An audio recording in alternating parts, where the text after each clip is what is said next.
Bienvenidos a otro mensaje de Más de la Vida con Jorge Cota, un hombre joven y dinámico, comprometido al cambio positivo de nuestras familias y nuestra cultura.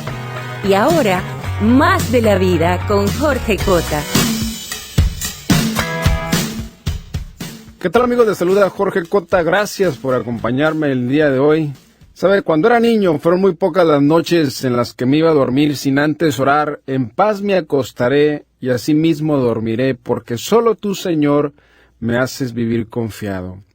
Y realmente no estaba muy seguro en el contenido de lo que estaba orando. Digo, para un niño de 6 años quizás sea un poco difícil de comprender.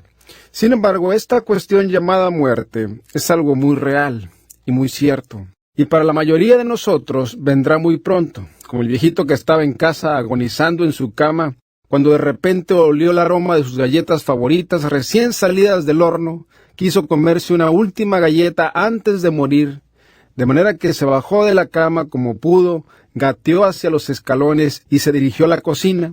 Con el último aliento que le quedaba se esforzó a levantar su brazo y alcanzar las galletas que estaban encima de la estufa. Cuando agarró una de esas exquisitas galletas de chocolate, sus favoritas, su esposa de repente le pegó en la mano con una espátula. Alarmado, el viejito le preguntó: ¿por qué me pegaste?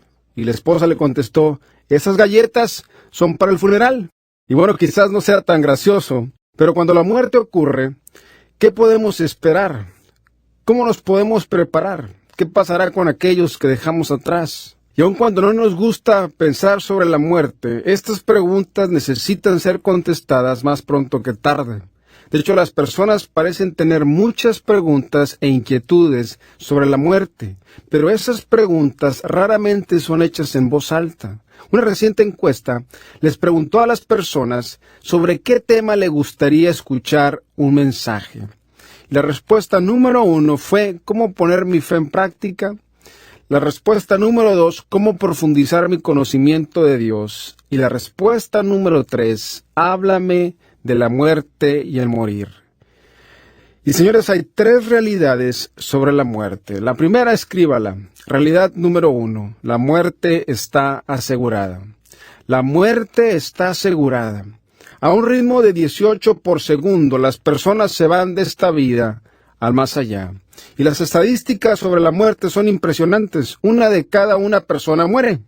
No importa cuántas vitaminas tome, no importa cuánto ejercicio haga, no importa qué tan saludable sea su dieta, tarde o temprano le va a tocar.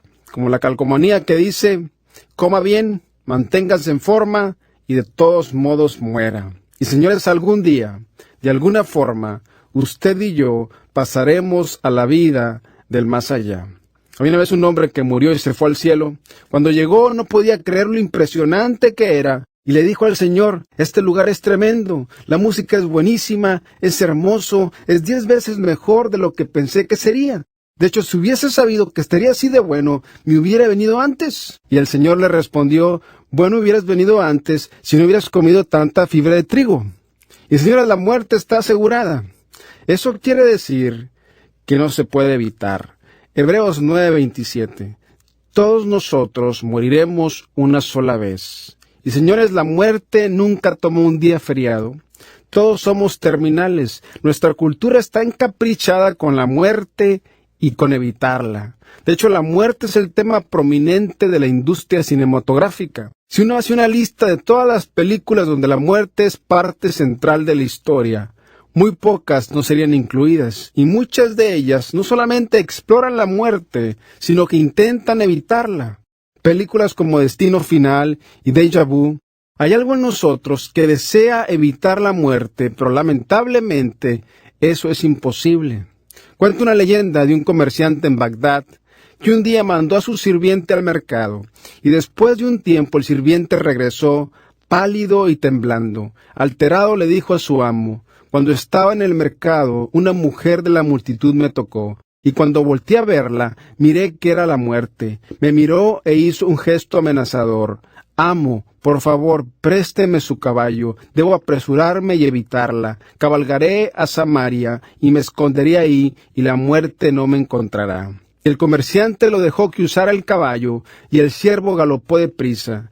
Por la tarde el comerciante fue al mercado y vio a la muerte entre la multitud y le preguntó: ¿por qué asustaste a mi siervo esta mañana? ¿Por qué lo miraste con ese gesto amenazador?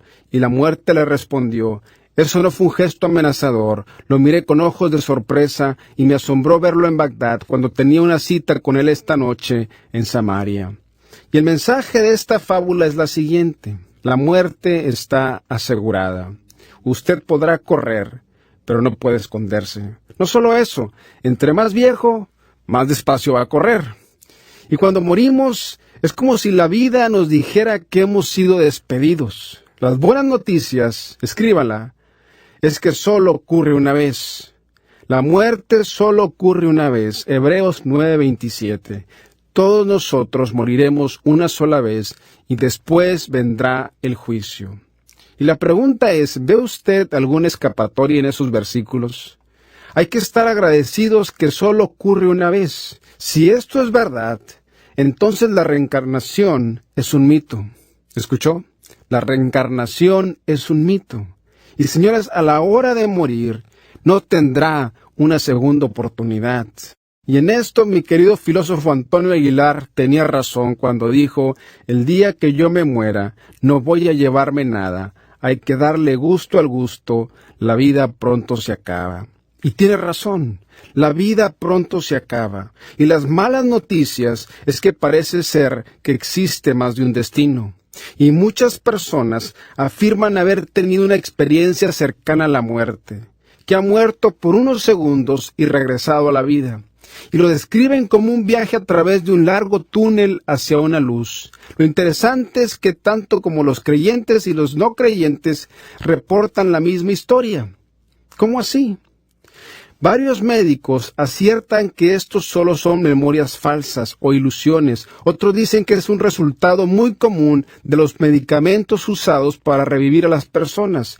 Pero sea lo que sea, estas experiencias no son consistentes con lo que dice la Biblia. De hecho, Jesús describió una situación completamente diferente. Mire lo que dijo en Lucas 16, 19 al 31. Había una vez un hombre muy rico que vestía ropas muy lujosas, hacía fiestas todos los días y servía las comidas más caras. En cambio, junto a la entrada de su casa había un hombre pobre llamado Lázaro, que tenía la piel llena de llagas. Unas personas lo sentaban siempre allí y los perros venían a lamerle las llagas. Este pobre hombre tenía tanta hambre que deseaba comer por lo menos las sobras que caían de la mesa del hombre rico. Un día el hombre pobre murió y los ángeles lo pusieron en el sitio de honor, junto a su antepasado Abraham. Después murió también el hombre rico. Lo enterraron y se fue al infierno, donde sufría muchísimo. Desde allí vio a lo lejos a Abraham y a Lázaro sentado junto a él. Entonces el rico llamó a Abraham y le dijo: Abraham, antepasado mío, compadécete de mí, manda a Lázaro para que moje la punta de su dedo en agua y me refresque la lengua. Sufro muchísimo con este fuego. Pero Abraham le respondió: tú eres mi descendiente, pero recuerda que cuando ustedes vivían, a ti te iba muy bien y a Lázaro muy mal. Ahora él es feliz aquí, mientras que a ti te toca sufrir. Además, a ustedes y a nosotros nos separa un gran abismo, y nadie puede pasar de un lado a otro. El hombre rico dijo a Abraham: te ruego entonces que mandes a Lázaro a la casa de mi familia, que avise a mis 5 hermanos, que si no dejan de hacer lo malo, vendrán a este horrible lugar. Pero Abraham le contestó: tus hermanos tienen la Biblia, ¿por qué no la leen? ¿Por qué no la obedecen? El hombre rico respondió: Abraham, querido antepasado, eso no basta, pero si alguno de los muertos va y habla con ellos, te aseguro que se volverán a Dios. Abraham le dijo: si no hacen caso de lo que dice la Biblia, tampoco le harán caso a un muerto que vuelva a vivir. Y señora, la primera cuestión que debemos anotar en estos versículos es que el hombre rico, por cierto, este cuate no se fue al infierno por ser rico, se fue al infierno por vivir una vida malvada. Pero este hombre rico dijo: si alguno de los muertos va y habla con ellos, te aseguro que se volverán a Dios. Y Abraham dijo que aún así no convencerían a las personas. Si no creen en la Biblia, no van a creerle a alguien que regrese de los muertos. Y señoras, a menudo en nuestra cultura escuchamos historias de personas que desean que sus seres queridos que ya fallecieron regresen y les muestren alguna señal. Y la Biblia lo deja bastante claro que eso simple y sencillamente no ocurre. Señores, ningún muerto va a regresar a hablar con usted. Lo que sí tenemos es la Biblia. Y esto resultó ser absolutamente cierto, ¿sí o no? Jesús de Nazaret regresó de los muertos y aún así las autoridades religiosas no quisieron creer. Lo más importante que notar es que tenemos la decisión de adoptar sistemas de creencias. Usted puede creer en libros como Hacia la Luz o creer en Jesús y las Escrituras. Y como Él fue el único que sí regresó de los muertos, yo creo que tiene más autoridad para afirmar algo que el autor del libro Hacia la Luz. Entonces, la muerte no se puede evitar. Solo ocurre una vez. Y anote lo siguiente. Puede ser espantosa. La muerte puede ser espantosa. Esa es la parte final de Hebreos 9:27, cuando dice, todos nosotros moriremos una sola vez y después vendrá el juicio. Y para serle sincero, el juicio se escucha como algo espantoso, ¿sí o no? Yo creo que es la incertidumbre, lo desconocido y las posibles consecuencias lo que nos asusta. Por eso tenemos miedo a morirnos. El término oficial es necrofobia, el temor a la muerte. Y desafortunadamente este temor evita que las personas disfruten de la vida. Y yo espero que usted no sea uno de ellos. Les causa temor intentar cosas nuevas, causa que las personas tengan miedo a subirse a un avión, causa que las personas tengan temor viajar a un lugar desconocido, temor a las alturas, temor a espacios pequeños, y la lista es interminable. Temores que están arraigados en el temor a morir. Y ese temor crece con la edad. Recuerda la historia del rey David. Del joven no conocía el temor. No le temió al león, ni al oso, ni al gigantesco Goliat. Y aún así, años después, cuando era viejo, dijo, siento que el corazón se me sale del pecho. ¿Alguna vez se ha sentido así? El miedo a la muerte me domina. Estoy temblando de susto. Realmente estoy espantado. En marcado contraste a este temor, las personas de fe siempre reportan paz cuando parten de esta vida. Pero la muerte de un creyente está llena de paz, una salida en armonía de esta vida a la próxima. De manera que la muerte está asegurada. La realidad número 2, escríbala. La muerte es un adversario. La muerte es un adversario. No es natural. Es decir, no era la intención de Dios que las personas muriesen. Realmente no estábamos diseñados para morir. Dios nos creó para ser eternos. La muerte no simplemente sucede. Es una separación antinatural. Santiago 2:26. Un cuerpo sin alma está muerto. Como puede ver, la muerte es literalmente una separación. Y hay dos tipos. La muerte física, separación del cuerpo y el alma. Y la muerte eterna, separación de su alma de Dios. Esta separación comenzó con el primer hombre y la primera mujer. Y usted conoce la historia. Génesis 2:15 al 16. Dios el Señor tomó al hombre y lo puso en el jardín del Edén para que lo cultivara y lo cuidara. Y le dio este mandato: puedes comer de todos los árboles del jardín, pero del árbol del conocimiento del bien y del mal no deberás comer. El día que de él comas, ciertamente morirás. Si Adán y Eva no hubiesen comido, no hubiera muerte. Y la separación espiritual de Dios, la muerte eterna, ocurrió al instante en el que desobedecieron. El hombre literalmente y conscientemente se rebeló contra Dios. Y las personas hoy en día aún lo siguen haciendo. Y es por eso que morimos espiritualmente. La muerte física toma un poco más de tiempo. En el momento en que estamos separados de Dios espiritualmente, empezamos a morir físicamente. Es por eso que Jesús nunca hubiera muerto naturalmente. Por eso tuvo que haber sido asesinado. Él vivió una vida impecable. Es por eso que Él pudo aceptar la muerte como un sacrificio, como un acto de obediencia y no una necesidad. La muerte, anótelo, es el enemigo de usted, de Dios y la naturaleza. Ya que la muerte no fue diseño de Dios, Dios considera la muerte como su enemigo. Lo interesante es que la muerte es contagiosa, desde Adán y Eva, a sus hijos y a nosotros. Inclusive infecta toda la naturaleza. Y la creación suplica por el día en que se libre de la muerte. Mire lo que dice Romanos 8:19 al 22. La creación aguarda con ansiedad la revelación de los hijos de Dios, porque fue sometida a la frustración. Esto no sucedió por su propia voluntad, sino por la del que así lo dispuso, pero queda la firme esperanza de que la creación misma ha de ser liberada de la corrupción que la esclaviza, para así alcanzar la gloriosa libertad de los hijos de Dios. Sabemos que toda la creación todavía gime a una, como si tuviera dolores de partos. La naturaleza entera espera el día cuando esté libre de la muerte y la descomposición. Y señores, vendrá el día cuando la muerte no reinará sobre la naturaleza. Vendrá el día cuando Dios restaure la naturaleza a su diseño original. El mundo entero nuevamente verá el jardín del Edén.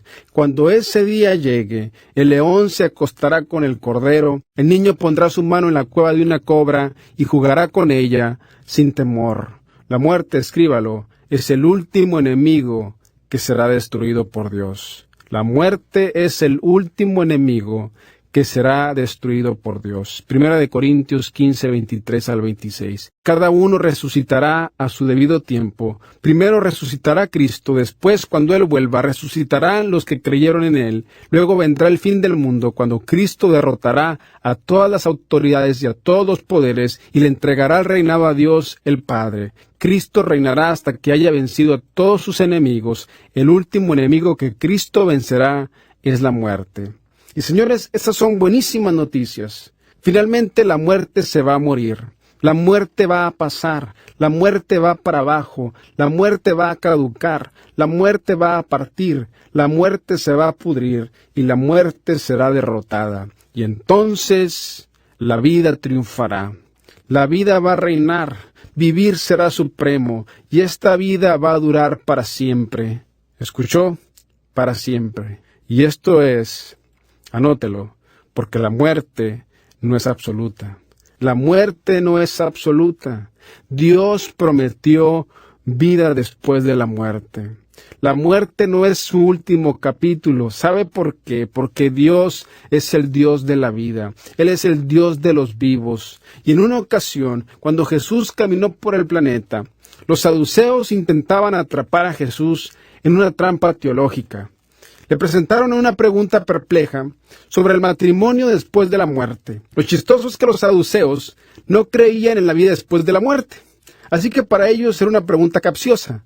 Pero se la preguntaron de todos modos. Y le dijeron a Jesús, supongamos por un momento que una mujer se casó con un hombre y el hombre muere antes de que tengan hijos.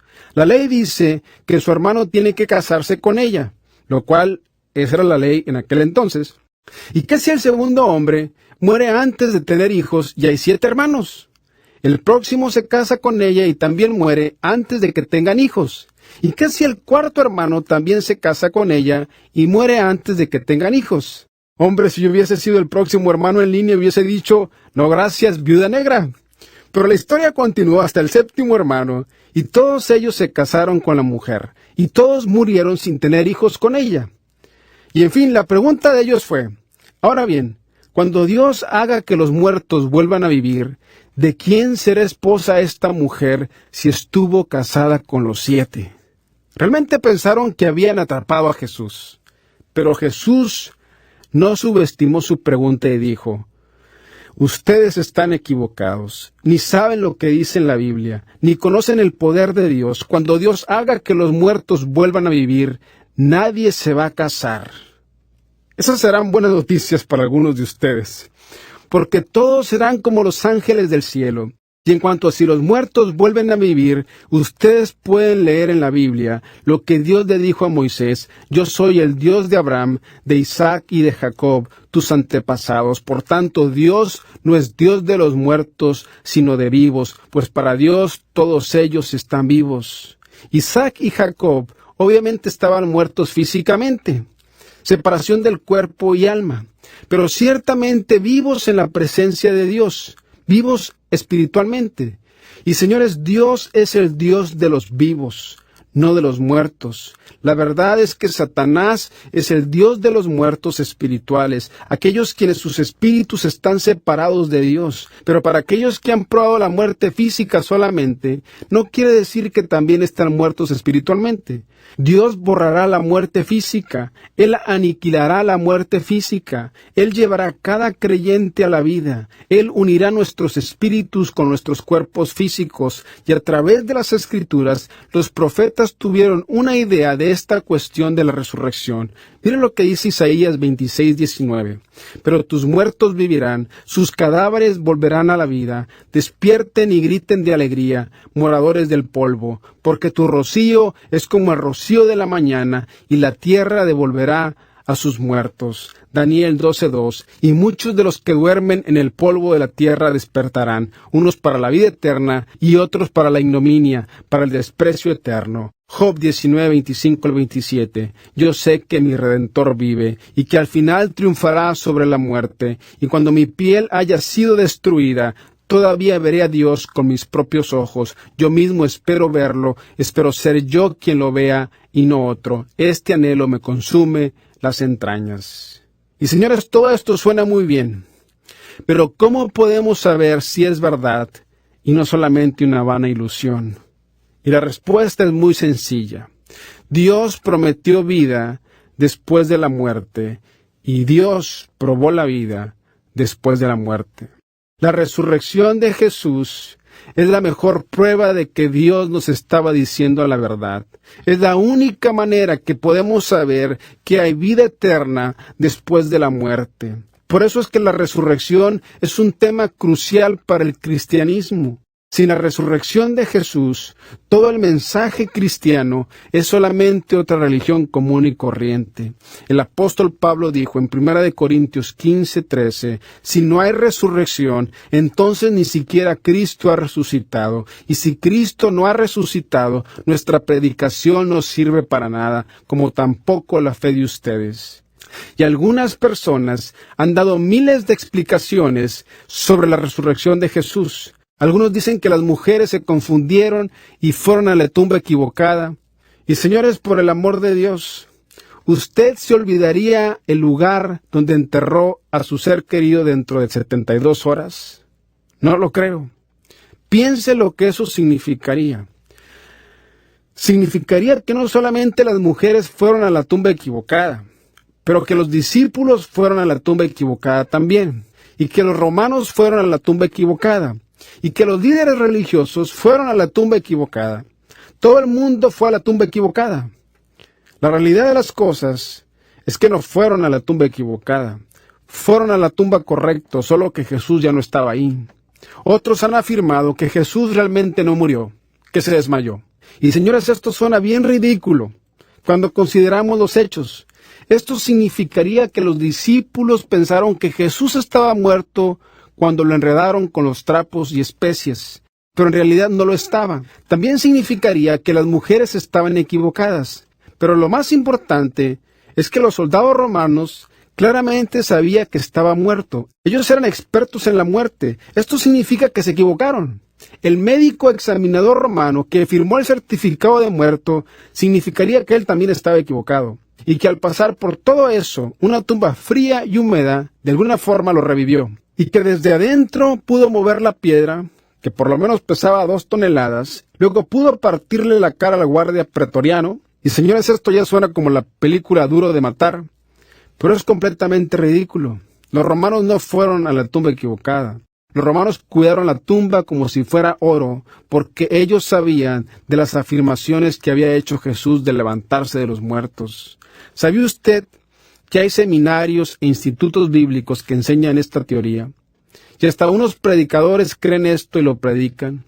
Una señora le escribió una carta al editor. Me encanta, dijo, nuestro pastor dijo en Semana Santa que Jesús se desmayó un poquito en la cruz y que luego los discípulos lo cuidaron hasta que se recuperó. ¿Usted qué piensa? Y el editor le escribió, estimada amiga, dele 39 latigazos a su pastor con un gato de 9 colas, clávelo en una cruz, cuélguelo al sol por 6 horas, insártele una lanza en el costado, embálselo, póngalo en una tumba mal ventilada por 36 horas y espere a ver qué sucede. Y señora, la resurrección es absolutamente crucial para la doctrina cristiana. Es por eso que los apóstoles constantemente se enfocaban en la resurrección de Jesús. Es por eso también que los enemigos de Cristo trataron de impedir la resurrección. Ellos sabían perfectamente bien que si Jesús se levantó de los muertos, tal como lo había predicho, las personas no tendrían otra opción más que creer que Jesús en verdad era el Cristo, el único camino a Dios. Y eso es lo que el apóstol Pablo estaba tratando de comprobarles a los cristianos en Corintio, que estaban subestimando la resurrección de Cristo para recordarles lo importante que era. En 1 Corintios 15:3 dice lo siguiente: lo primero que les enseñé fue lo mismo que yo aprendí, que Cristo murió en lugar de nosotros que éramos pecadores, tal como lo enseña la Biblia. Fue sepultado y después de 3 días Dios lo resucitó. Primero se le apareció a Pedro y después a los 12 apóstoles. Luego se les apareció a más de 500 de sus seguidores a la vez. Algunos de ellos todavía viven y otros ya murieron. Más tarde se apareció a Santiago y luego a todos los apóstoles. Por último se me apareció a mí, a pesar de que lo conocí mucho tiempo después que los otros apóstoles. Por eso me considero el menos importante de los apóstoles y ni siquiera merezco que la gente me llame así, pues le hice mucho daño a la iglesia de Dios. Sin embargo, Dios fue bueno conmigo y por eso soy apóstol. No desprecié el poder especial que me dio y trabajé más que los otros apóstoles, aunque en realidad todo lo hice gracias a ese poder especial de Dios. Y señores, en este pasaje, Pablo estaba presentando una lista de testigos. Estaba armando un caso como si estuviese en un tribunal. Comenzó con Pedro. Cristo resucitado fue visto por Pedro. Esto es bien significante, dado que Pedro fue el que lo negó y lo abandonó. Yo quiero que sepa el día de hoy que una tumba vacía significa que inclusive aquellos que le han dado la espalda a Dios aún tienen esperanza como Pedro. Cristo resucitado se les apareció a 500 personas al mismo tiempo. Quizás una persona puede imaginar haber visto a Jesús, pero nunca en la historia de la humanidad 500 personas han tenido la misma alucinación. Después Pablo añadió que muchos de ellos están vivos, así que vayan y pregúntenle. Una tumba vacía significa que las masas pueden tener esperanza de vida después de la muerte. Y señores, la vida y la muerte no está reservada para una clase exclusiva o una religión. Y después Jesucristo resucitado se le apareció a Santiago, su medio hermano. Esto es significante por 2 razones. Primero, porque era un familiar cercano que no fue engañado por alguien pretendiendo ser Jesús. Segundo, Santiago no creía que Jesús era el Mesías hasta después de la resurrección. Una tumba vacía significa que inclusive los escépticos pueden abrazar la fe.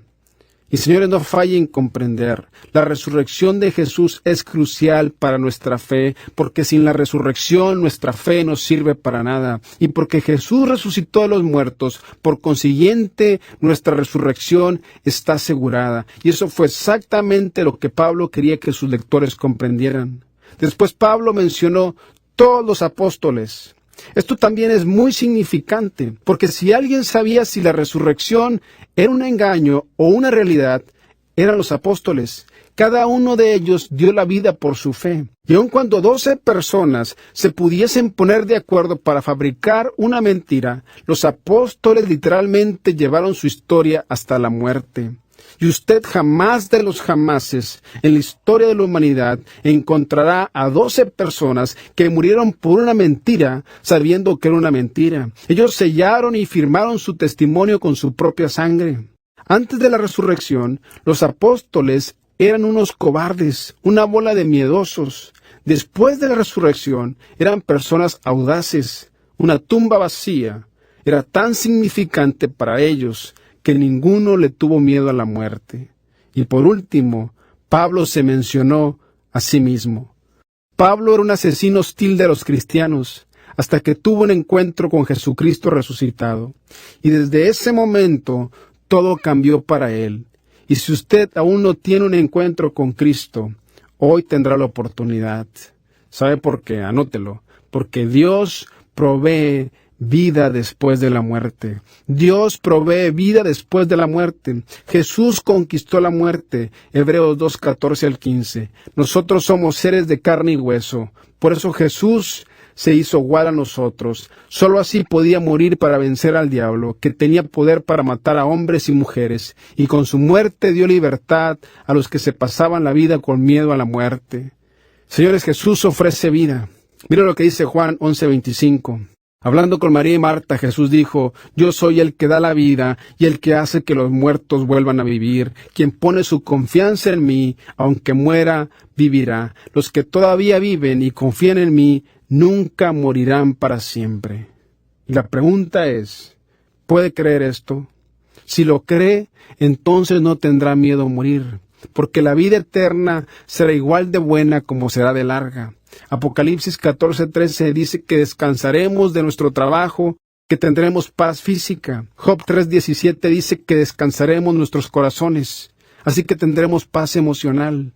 Y señores, la vida eterna puede ser suya, y la muerte jamás podrá hacerle daño. Apocalipsis 21:3-4.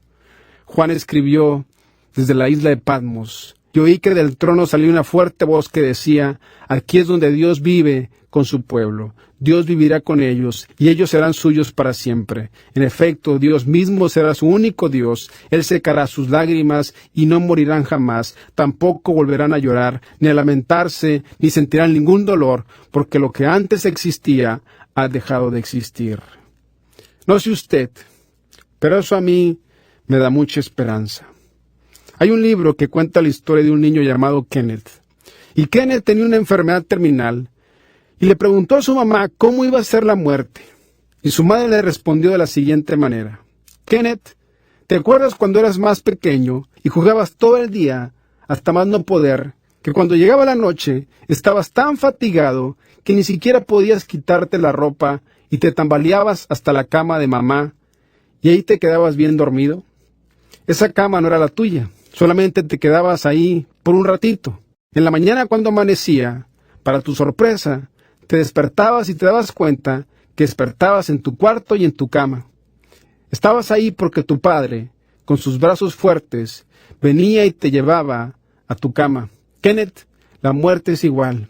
Algún día solamente despertamos por la mañana y nos encontramos en el otro cuarto, nuestro propio cuarto, porque Dios nos ama. Y señores, este niño miró a su mamá con confianza y seguridad. Jamás volvió a cuestionarse. Y semanas después, en paz, se acostó para siempre. Y Padre, confesamos que esta cuestión de la muerte no es un tema que nos agrada mucho, porque es un poco aterrador. Pero mi oración es que estas palabras que hemos visto hoy, de Jesús y de las Escrituras, que se puedan arraigar en nuestros corazones y que al hacerlo nos podamos acostar en paz.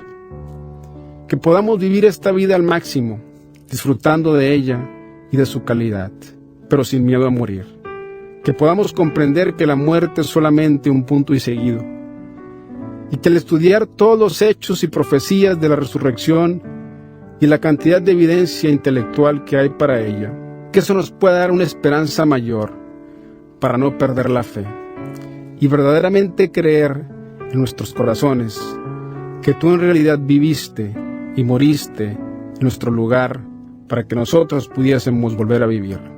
Y sabes, lo más importante que yo quiero que sepas el día de hoy, lo más importante, es que Dios te ama.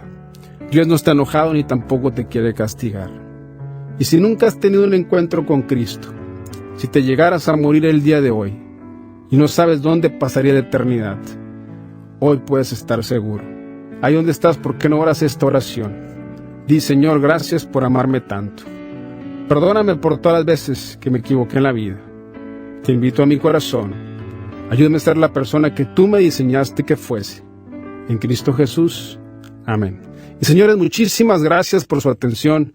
Si usted hizo su oración de invitar a Dios al corazón, yo le voy a pedir que me escriba un correo electrónico a masdelavida@cbclavoz.com, masdelavida@cbclavoz.com, porque le quiero hacer llegar una información totalmente gratis de lo que explica invitar a Dios al corazón. Asimismo, si usted necesita consejería u oración, escríbanos a masdelavida@cbclavoz.com, masdelavida@cbclavoz.com. Queremos ayudarle si usted nos lo permite. Yo soy Jorge Cota, siempre es un placer.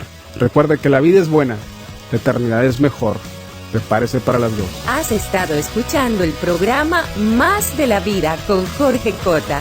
Esperamos que este mensaje haya sido de ayuda e inspiración.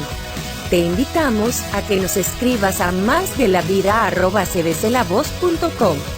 Gracias por tu atención y hasta la próxima, donde estaremos viendo la palabra de Dios para descubrir más de la vida.